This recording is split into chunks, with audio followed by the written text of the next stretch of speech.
क्या आप जानते हैं कि भारत में शिक्षा का भविष्य कैसे बदल रहा है? इसका श्रेय जाता है हमारे शिक्षा मंत्री धर्मेंद्र प्रधान जी को, जो माननीय प्रधानमंत्री श्री नरेंद्र मोदी जी को अपना मार्गदर्शक मानते हैं। धर्मेंद्र प्रधान ने राष्ट्रीय शिक्षा नीति 2020 को लागू करने में अहम भूमिका निभाई।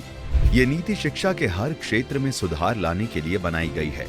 राष्ट्रीय शिक्षा नीति आज देश की कॉन्सेंसस डॉक्यूमेंट बन चुकी है, एक सर्वसम्मत मसौदा बन चुकी है, जिसकी रेमिफिकेशन केवल हमारे देश में नहीं होगा।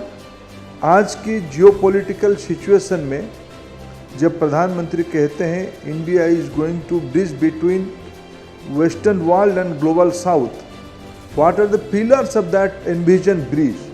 आई personally feel NEP is the strongest pillar of that envision bridge. नई नीति में डिजिटल शिक्षा, कौशल विकास और सोचने की क्षमता को बढ़ाने पर जोर दिया गया है।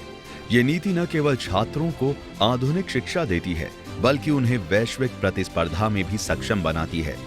हमारे लिए डिग्री जितना महत्वपूर्ण है, उतनी ही महत्वपूर्ण कॉम्पिटेंसी है। और कॉम्पिटेंसी बढ़ाने के लिए आयु, जैसे हमने शुरू में कहा, सिर्फ कॉलेज और स्कूल गोइंग स्टूडेंट्स के लिए नहीं है। भारत में लगभग 50 करोड़ वर्कफोर्स है, 30 करोड़ स्टूडेंट है। ये 80 करोड़ लोगों की कॉम्पिटेंसी बढ़ाने के दायित्व भारत सरकार की शिक्षा और स्किल विभाग की है। पॉलिसी के लेवल पे राज्यों की दायित्व है, इंडस्ट्री की दायित्व है। ये सारा विषय NEP में एनविजन किया गया है।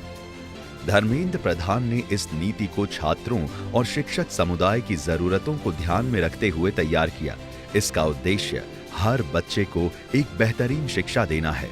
राष्ट्रीय शिक्षा नीति 2020 का उद्देश्य भारत को शिक्षा के क्षेत्र में एक नई ऊंचाई तक पहुंचाना है और इसके पीछे धर्मेंद्र प्रधान का बड़ा योगदान है।